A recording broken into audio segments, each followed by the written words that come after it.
choice.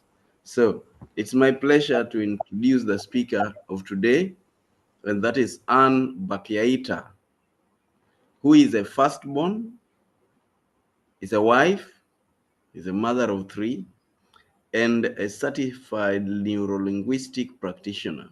She is a life coach, top lead career mentor, a consultant, trainer, and executive coach with Strathmore University Business School. An experienced banker of 18 years, she holds a Bachelor of Science degree in agriculture and is an executive MBA graduate.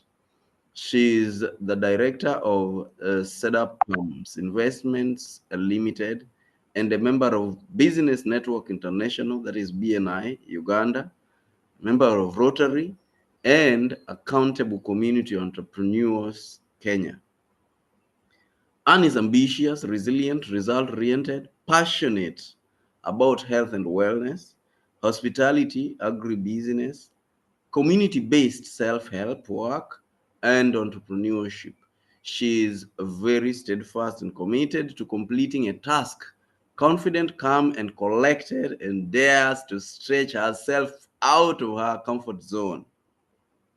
Her burning desire to advise and give business solutions, meet new people, and build networks of like-minded people who can refer businesses to one another all over the world.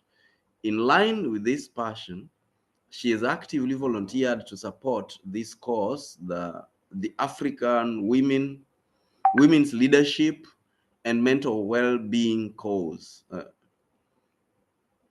Since participating in cohort number 7 in October 2023, and is currently part of several teams, including scripting, event management, and cause leadership. And of course, a member of Power Monday community in the diaspora. She stays, I think, right now in Zambia, but has business in Uganda, Kenya, and beyond. So we are pleased to have Anne. Welcome, Anne.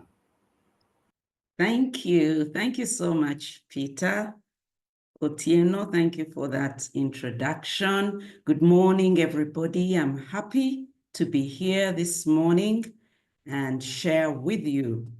So let me share my slides right now.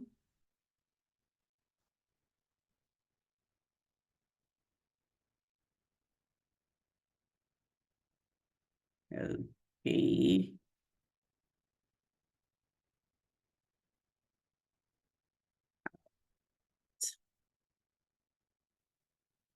Okay, Peter has said what is on these first slides, so I'll move away from them. Yeah, so let's start straight away with the topic. Today we are going to understand social enterprises. What are they? When someone says a social enterprise, I want us by the end of this session to really understand a social enterprise. What is a social enterprise? It's a business, first of all. It's a business that has specific social and economic objectives that serves its primary purpose. That's what it is, okay? It also has a mission, and the mission is to support communities with the profit or surpluses in a sustainable way. A business, which is a social enterprise, pursues a social or environmental mission, along with a financial one. So there are three aspects there in tandem: social, environmental, and then a financial aspect. It's also an organization run like a business to meet a social purpose with a vision of creating positive change. That's the difference from other businesses. There's a vision to meet a social purpose. and it's an organization. It's even registered. So we continue to define it. It also creates value by applying innovative solutions to the social and environmental problems. Let's look at the shareholders of a social business. The shareholders do not receive dividends, but the profit made is reinvested in the organization instead. That's where it's a bit different from the traditional businesses. You reinvest in the organization. We'll continue to know more about how much you reinvest back. So we've looked at the mission. If you remember correctly, the mission, what it was all about, the vision, social impact. You have to deal with a community. You have to look at the market. Who are your market? And there is trade. That's where the financial component come in. Trade, buying and selling, either a product or a service. And it has to be sustainable. You don't just start it for a short period. It has to continue. How will you ensure you're sustainable? That's where the profit made comes in handy so that it's reinvested, so that it's sustainable. It continues over and over again. So what do they do? You could have some questions in mind. What do social enterprises do? First of all, their profits are principally used to fund social programs. Social programs are those which affect society. You identify a problem, then you see, how can I solve it? And you build a business around that where you keep reinvesting in order to make it sustainable. Another thing they do is they put the interests of people and planet ahead of shareholders' gain. People first, planet, because people live here on the planet. How can we make people live well on the planet? How can we do projects which are environment friendly so that people can live well in the planet without getting sick, with enjoying the resources which are here on the planet? That's what a social enterprise does. It also has this component where you balance activities that provide financial benefits with social goals. I'll give an example. If you're providing housing, you are protecting the people from the elements out there, from rain, from being attacked by robbers and all that. You're providing housing for them. That's an example. Or if you're providing job training, you're helping the people get a skill which will enable them to get money so that they enjoy a good life. You are training them, and the job training could even be aligned into something which helps the environment. So that's what social enterprises do. If you look at that picture, you'll see the whole different topics involved there. They have to do promotion, they help people, there is community there, just as you see in that picture. Let me continue to explain more about the purposes. It provides an alternative to improve livelihood of the vulnerable, and then promotes human rights and poverty alleviation. Human rights is endangered. So if you do a business which promotes human rights, you are part of the social enterprise program. Poverty alleviation, that one is very common. Everybody feels like what they have is not enough. But are you doing something to alleviate poverty? That way you are helping the people get out of a poverty mindset, teach them how to do something. You are alleviating poverty so that they can be able to do something which can earn them an income. In regards to social development and transformation, the social enterprises can create improved service delivery and also creation. Let me just get my screen right. Yeah, and job creation, you know. When you do a business where you help people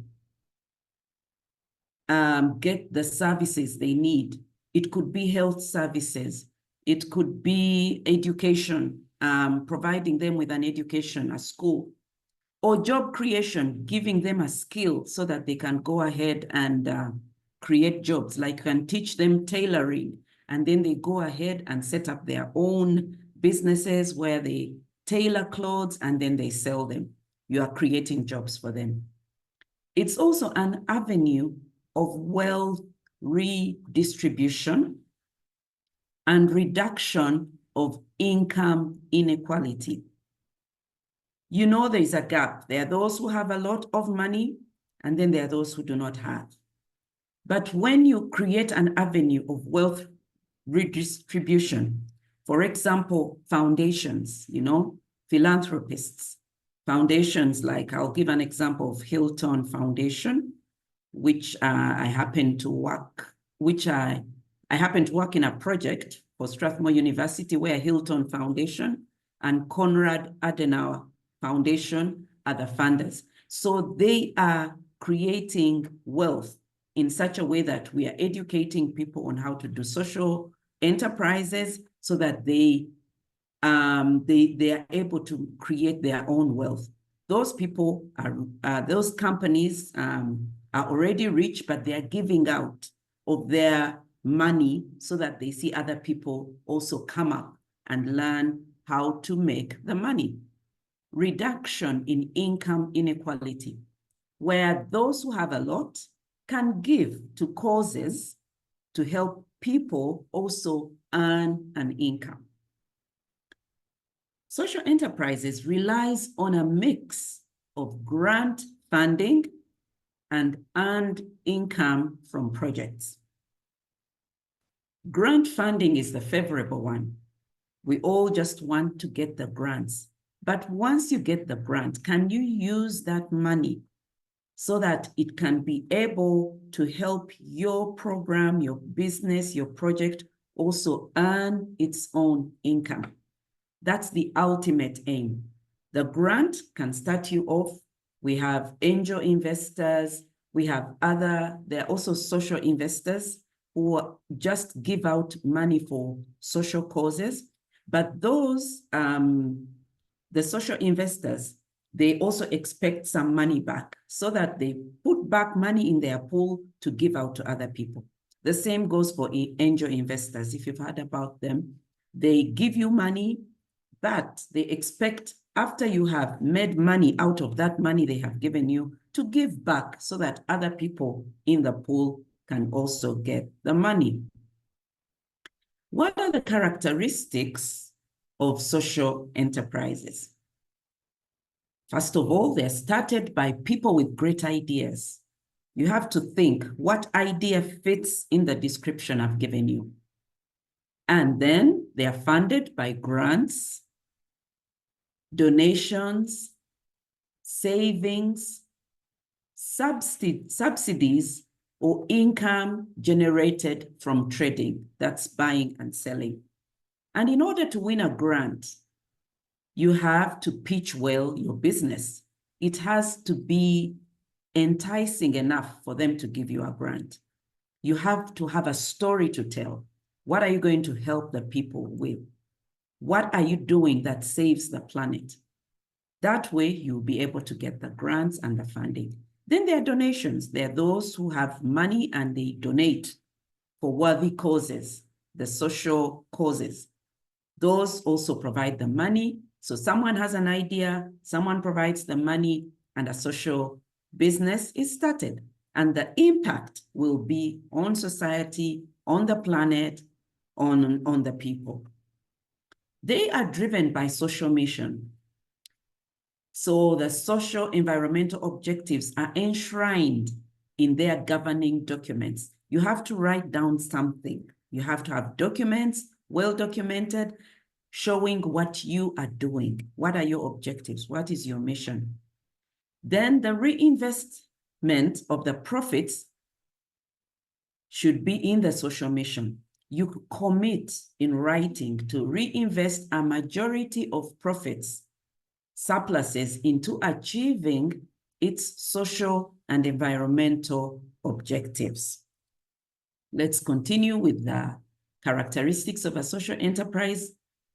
It's independent business. It's autonomous of state and government control. Because if you realize, government are also doing certain things which can fall in this category.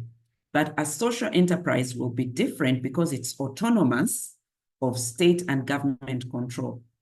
It's owned and controlled in the interests of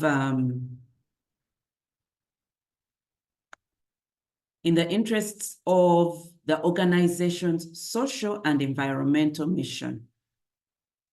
Another characteristic is trading income. And here you should earn at least 50% of their income through trading.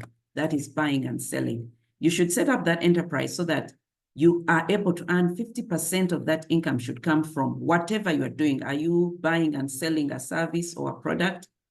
And rather than through grant or other funding, there's a tendency to rely so much on the grants or other funding. But a social enterprise should earn that 50% at least so that it's sustainable and for continuity's sake. And above all, the social impact. It's really very important. It should be transparent about how you are striving to achieve this mission, and you should be able to demonstrate the social impact they have created and how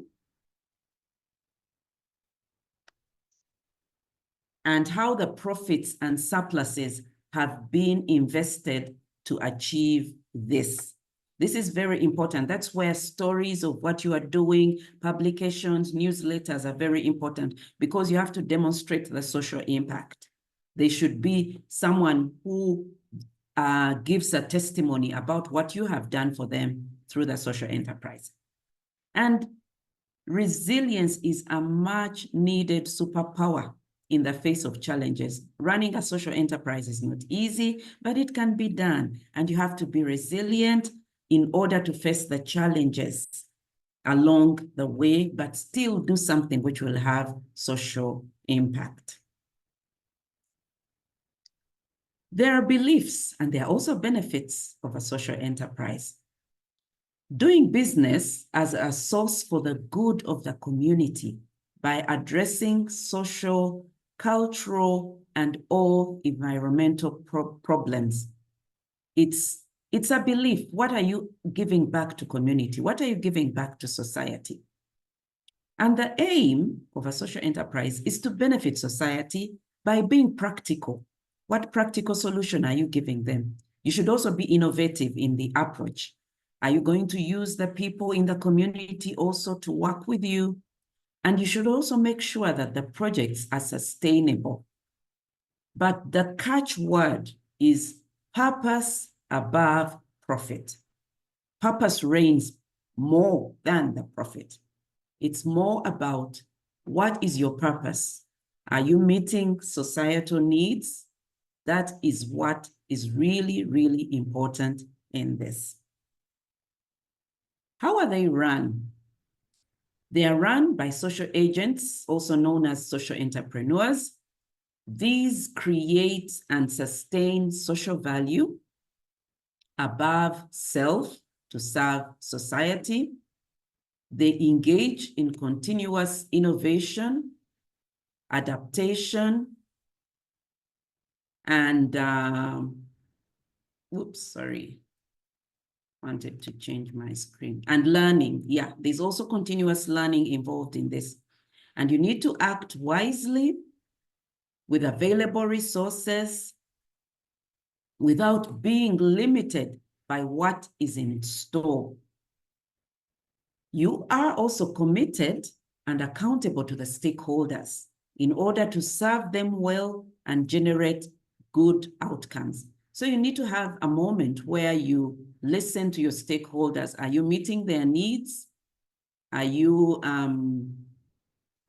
there meeting their needs? You should be able to address that and have a conversation with the stakeholders and also the shareholders. There are different types of social enterprises. We have the community, where you serve the social needs of a community within a small geographical area. Then we have the non-profit. They are focused on social, not material gain. They prioritize social well-being over traditional business needs. Then we have the transformational ones. These are focused on creating a business that can meet social needs that governments and other businesses are currently meeting. Global, these seek to completely change social systems in order to meet social needs globally. Here are some examples of social enterprises, and I want you to take note and see whether your business lies here or you know some businesses which lie in these categories. There's cooperatives, people coming together, forming a cooperative, faith-based schools, skills training schools, mission hospitals, agri-business ventures, for example, herbs and vegetable gardens, beekeeping, tree planting, orchards, community enterprise, charity, NGO-owned trading social enterprises, tailoring, microfinance institutions, village banking, also known as SACCOs. All those are examples of social enterprises. I'll dwell on the example of actually someone who started the social business. There's Gramina Bank, which was founded by Mohammed Yunus in 1983.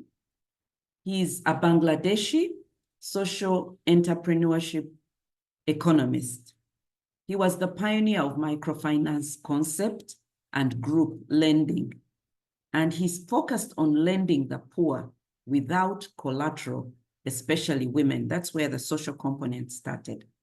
His philosophy of social business emphasizes use of business principles to address social problems and create sustainable, positive change.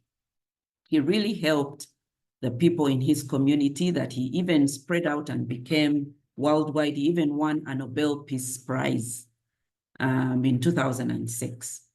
So you start off you as a person, an idea, plus community, plus start some good, and then the result, it will equal to impact.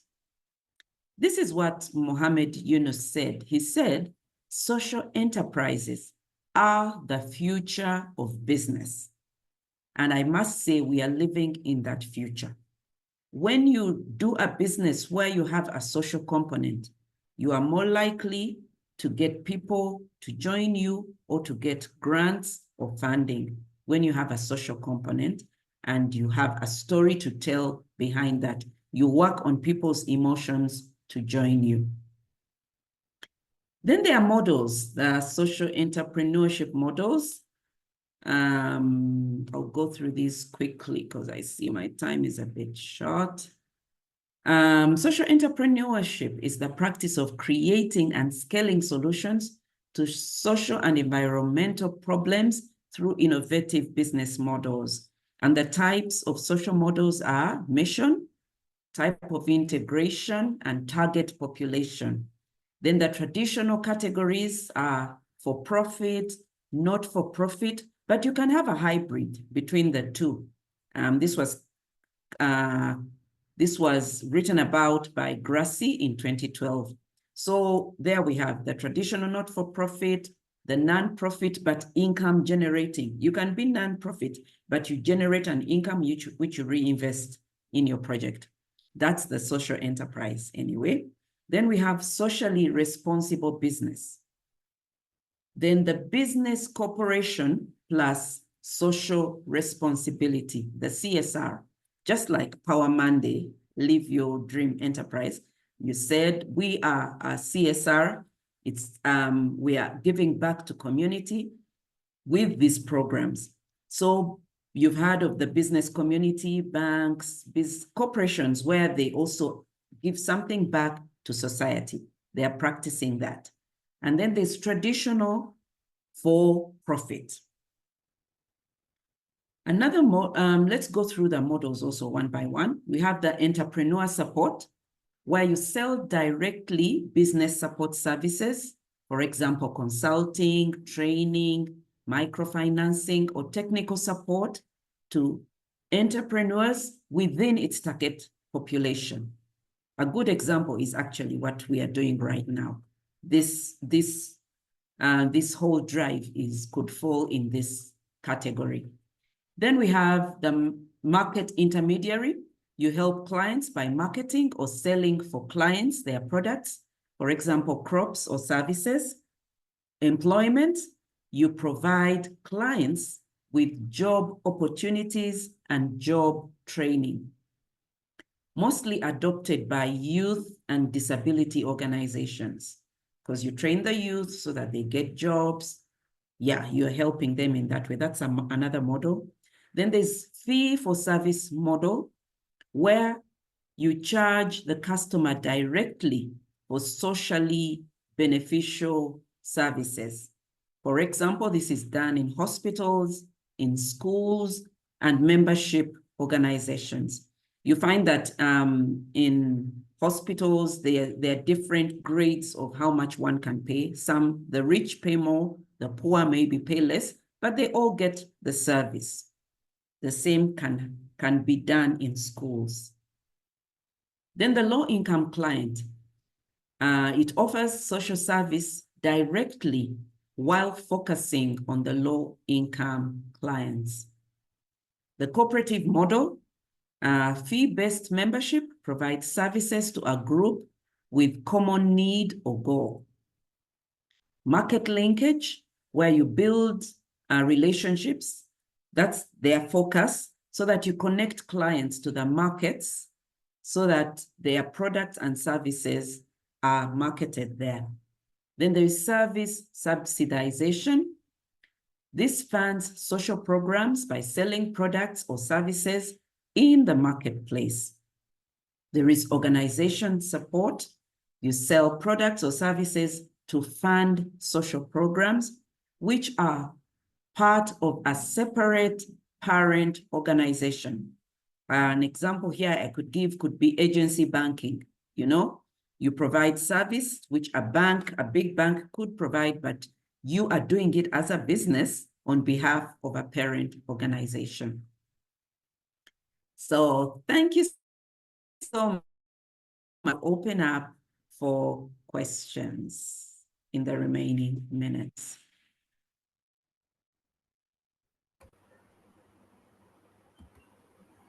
Beautiful. Noel? Stand up for the time. I'm here. Okay, so there's a question from Otenopol. Sorry, not Otenopol, Peter. Dr. Melvin Lima. Okay.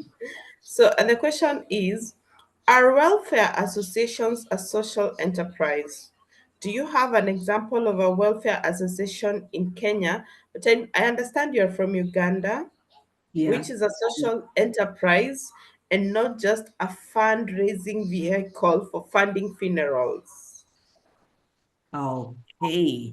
Actually, I lived in Kenya before I came to Zambia. I lived Oh, in Kenya for 4 years. So I might not be that conversant with certain things, but I know about those meetings for funerals. I wouldn't call that a social enterprise. And is it a once-off, or is it a fully fledged organization which helps people when they have funerals? I would have to understand it a little bit better, so someone can help me here with describing what a welfare association is. Kindly, can someone help me understand? Dr. Melvin, I think you're in the best position to help us understand, because I would also want to know, do we have, first of all, do we have welfare associations that are just there to help people with funerals? Because I understand maybe such things are family things. For example, we have a cousin group that we never meet to do any other thing. Well, when we started it, we had planned it is for everything. But then you realize it ended up being a welfare association where we only meet for funerals. We cannot meet for any other thing. We only meet for funerals. So, Dr. Melvin, maybe you can help us understand that question. Yeah. Yeah. Thank you. Thanks. Thank you. Thank you, Anne, for that very wonderful speech uh, and that wonderful lesson on social entrepreneurship. Now, in the context of Kenya, welfare associations are usually village-based, right?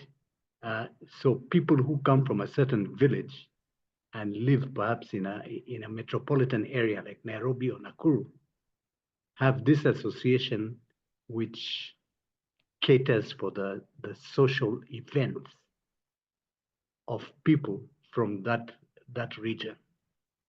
So perhaps they're not a social enterprise because they're not being run for profit. Mm. But I have an example of from Eldoret called the Luo Union of Professionals in Eldoret, where these guys contribute money every month, and this money is then used to invest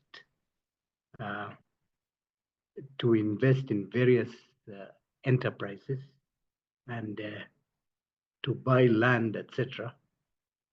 And then from the profits of those enterprises, they fund funerals, they fund weddings, they fund all kinds of things that what is it called? That society needs. I hope I've made myself clear, Anne. Back to you. Yes, you have. Yes, you have. I'm now getting a clear picture. But if you kindly look back at what I've explained, the different criteria and the characteristics, I'm looking at it as the Association for Funding Funerals and Weddings. I don't know. There's a thin line whether we should actually call it a social enterprise. And also the money, the reinvesting part, I'm now seeing the money collected is used for an event. Is there money kept in the society to continue for continuity's sake? One would have to look at that in order to clarify it as a social enterprise. I hope I'll give you homework to do to look at the things I've talked about, whether it really falls in that category. On just my own understanding, I somehow think it's not, because weddings, funerals, okay, we spend so much money on them, but are we really helping society in a continuous way? It's more about an event. We provide the money, an event, and that's it, and we are done. But if we can use that money maybe to pay school fees for the orphans, or Any other idea? There's a bit of continuity there. Or to skill the orphans into learning a skill so that they get jobs and they fund for themselves. I think that one could be good. If our associations we've made, either because of our neighborhood, our community, our home area, if it can do that, that's more impact. There's the social impact. I'm wondering how a funeral and a wedding will have social impact. That's my take on that question. That's my answer. Is it having Okay, social thank you. impact? Mm, Thank you so much. Okay, Monica Nyaga, I can see your hand is up. And just before you, Monica Nyaga, Anne, you see, yes. funerals, I don't know how funerals are where you are, but Mm, in our country, mostly where I come from, a yeah. funeral is expenses. You get Mm, me? People come to eat. People are going to describe if that funeral was good by how they eat. yeah. Um, It's same in Uganda as well. It's the same yes. story. Okay, Mm, so um you will realize that funerals are just so expensive. And by the way, I think funerals need funding. Monica Nyaga. that's your Monica. opinion. But that's why there's, insurance also, insurance cover for funerals. Do you have that? We have that in Uganda. We have But insurance cover for funerals. Yes. you see, insurance can cover for funerals, but it's Mm, not everyone who can be able to pay insurance. Now, let's yeah. talk about Yeah, the person in the village who cannot even put food on their table, and then someone has died in their home. You get me? Mm, So it is yeah. now like it's the responsibility of the community to do each and everything. Now we're talking about someone who cannot even pay NHIF. Let me talk about NHIF that was 200 shillings a month to take care of their health. Hmm? Mm, Okay. You see, Noel, they'd say it was defined as it should be one sustainable, it should be yes. focusing on community impact, and then Mm, Mm. it should be generating. There are definitions that were income. outlined. It should I don't generate, think yeah. It should be able to yes, it doesn't generate fit. some income. We may Yeah. need to give it a Okay. different name. We may need to look for a name. There was Yes. Thank somebody you. else who also wanted to ask a question, Bernadette Muridi. Mm, Then Monica also put her hand up, and now Nancy. So we can go. Yeah, Monica Nyaga. Monica Nyaga. okay.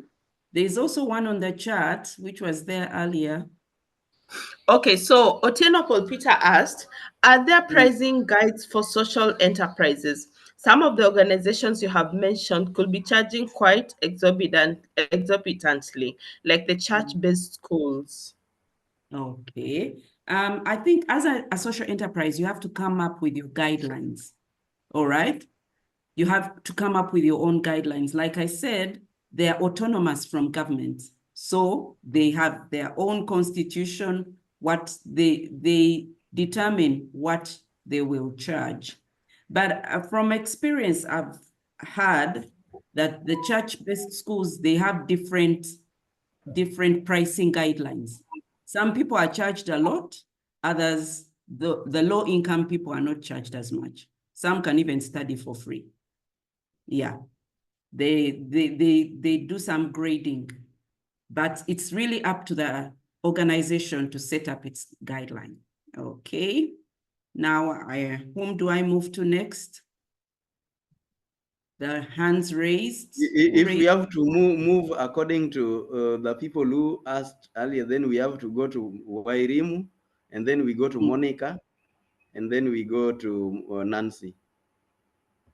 Okay, Bernadette Muridi, rather.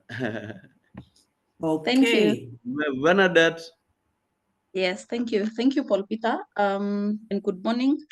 Good Let me morning. say this was a very insightful session. I was looking forward to it as someone who is aspiring to set up a social enterprise. And some of the ideas I have is that the profit that I plow back into the business, let me just call it business, because anyway, social enterprise is a business. Some of the thoughts that I have is to, for example, give lifestyle kind of treatment to my partners. Majorly, my partners will be people in the informal sector, and people in the informal sector largely live hand to mouth. They make money, and their money goes into just the basic needs.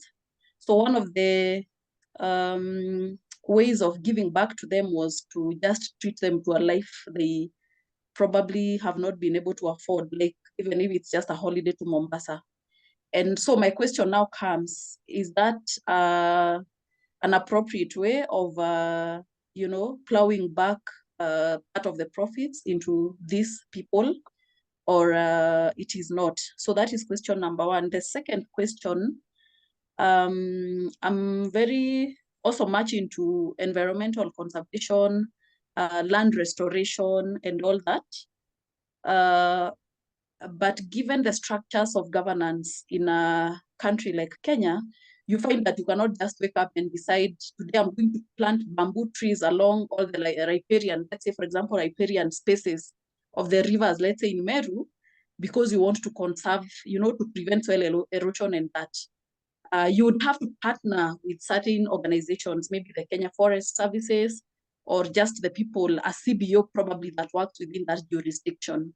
And so the second question is on, is that the proper way to approach it? Or for me to stand as a proper social enterprise, I have to just have a way of doing it without now associating with the existing entities or, government institution. Thank you.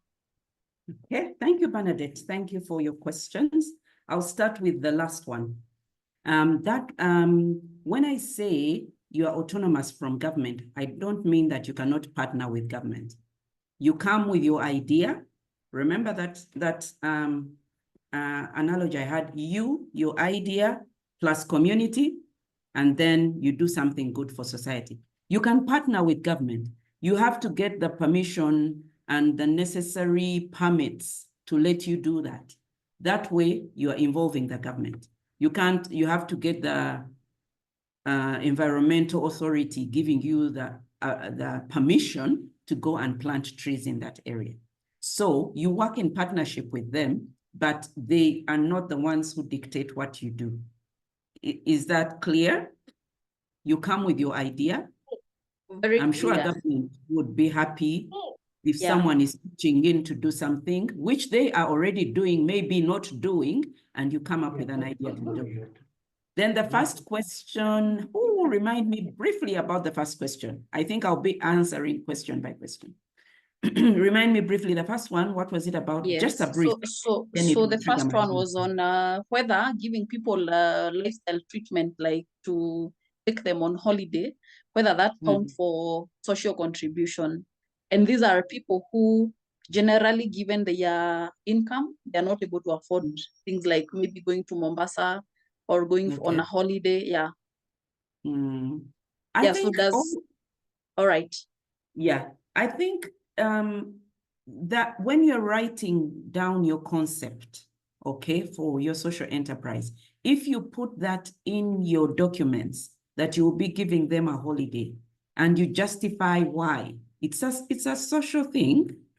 If you justify that in your concept and you can afford to, remember, you can afford to with a 50% remaining of the money income you have generated, then you can do that. You can consider it as part of what you do for your staff.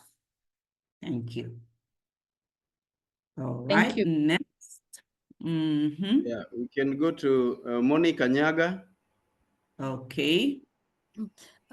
Good morning. Thank you so much. Mine is not a question. I think I wanted to contribute. Yes. First, maybe you might have responded to it, like who regulates social enterprise? Because some of the social enterprises, they are very expensive than even commercial enterprises, like schools, or maybe some are church-based, where even members who are supposed to enjoy those services cannot even afford that. So I keep on wondering, are they still social enterprises? Then the last one was about the the funnel. I think it's not really a social enterprise, but it's a social network support, because sometimes just indirect support. For example, instead of people spending 4 weeks fundraising for a send off for a loved one, and friends come together to contribute, they help you reduce the time you spend there, and also they support you. Maybe it also reduces the time you mourn, or for the loved one. So I think it cannot be a social enterprise, but it's a social support network, which, especially in Kenya, we really value it, and you have seen it having very indirect economic benefit. Not only they bring money to the family, but they're able to save a lot, and also the time they take to maybe their loved one. Maybe you can respond to that one. Why are some social enterprises so expensive and they're still claiming they are social enterprises? Yeah, that's a tough one, because here in Zambia, I'm dealing with a project. I train and coach projects of Catholic sisters, and most of them are schools and hospitals. Yeah, but schools, yes.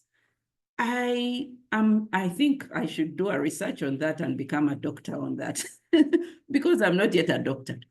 Why they charge exorbitantly, I don't know. And it's also very hard to get into their schools sometimes. I know the ones in Uganda, they're usually the top schools, but it's so hard to get into them. You have to know so and so, you have to book early as soon as you give birth. I think because of their popularity, because the demand for them is high, that's just my feeling. Because they have a high demand, they're popular, so many people want to get in, so their catch would be to make it expensive for them to get in, for people to get in. That's my thought. And then running a school is not that easy. It's not that easy there, and you never know whether they are getting grants or funding. Maybe they have moved away from getting grants and funding, and they are self-sustaining. That's why maybe they ask for a lot of money. That's my take, but really for that, I cannot answer that. I've not done research about it. Yes. Next. I think in the interest of time, we handle these two questions. There is a lady, Emily, who put a question earlier, and then we have Nancy. So Nancy, maybe you can go ahead and ask yours faster because we are running out of time. Then we address this one. Nancy? Okay. Yeah, thank you so much, Anne. My question will be, one time I worked in a microfinance, and when I was reading through their history, I found out that the originator or the founder started it as a social enterprise. But later on, I think it lost meaning. I've seen some of those that lose meaning of what the main founders started with. So I don't know what usually happens, why they lose meaning. Is it that there is no going concern plans, or there is no handover plans that are being put in place? What happens? Yeah. If people do not stick to the constitution, the rules, yeah, they can change. Some can start off as social enterprises, but then they later divert from that. That's why now they're coming up. I was listening to the social enterprise world in UK. They are coming up with guidelines, because it's something which is new. It wasn't there before. So it's something which is new. So guidelines are now being given on how to run. That's where that 50% percentage came up, to qualify what really is a social enterprise. Because there's a thin line between the not-for-profit, because there are others which are purely not-for-profit organizations. Those are the most common ones. Then there are the faith-based organizations. They also have their own unique settings, which can somehow fall into the social enterprise category or not. Yeah. Okay, then there was this one on the chat. Odiambo asked, do you have Yes. any African examples? Let me address that. Yes, there are some Yeah, African I don't examples. know which Have one you? came first because we are running, we are out of time. Okay. There was this one for Emilio Mundo, which came first, and we should close this in 3 minutes. I'm an investor All right, I'll who just would write like in to the get chat. the social enterprise to pay back a certain percentage of the profit so that I can build a pool for investing in other enterprises. What percentage of annual profit is practical to ask the enterprise to pay back? And after what duration of investing should I work with a start with a after what duration should I work with to start receiving profits? In other words, she has money that she wants to invest in a social enterprise, but now what ratio would be right to ask them to pay back interest rate, and after what duration? Wow, that's a tough one. You'd have to write a business plan. Like I said, it's really a business plan. So you write a business plan, go through with somebody to help you with the numbers. But the overall rule for social enterprises is not more than 50% should, okay, less than 50%, the limit being 50%, should be reinvested in the organization. If you meet that criteria, then the other amount is where you work around with. Your first criteria will be, will less than 50% go back into the organization to keep it sustainable? Then you can work around with the figures for the rest. Okay. I think Anne, you can put your number there. People who want to chat you and discuss further and ask more questions. Yes, please. Noel, where did you go? I don't know who is giving vote of thanks. Maurice Omondi. Melvin. Maurice Omondi. Hello, can you hear me? Yes, I can. Okay.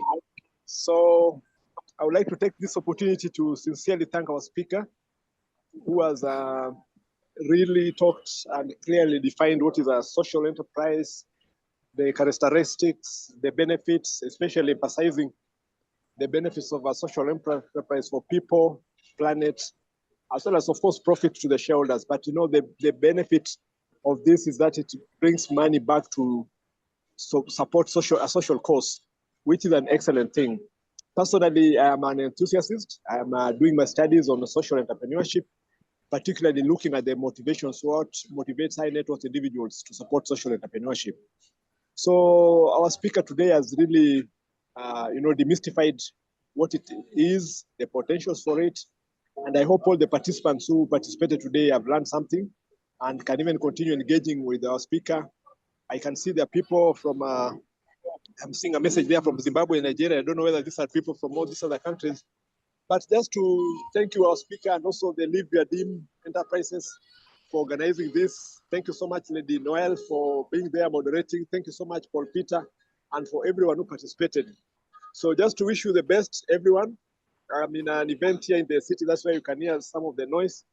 We are launching a product called the Taifa Fund. So hoping that many of you can save for tomorrow. As I mentioned to you during the meet and greet, that it is good for you to save for tomorrow. Don't just spend everything. So invest in a social enterprise, which can also create impact. So thank you very much, and may God bless you all. Thank you, and bye-bye. Thank you so much. Thank you so much, Maurice Omondi.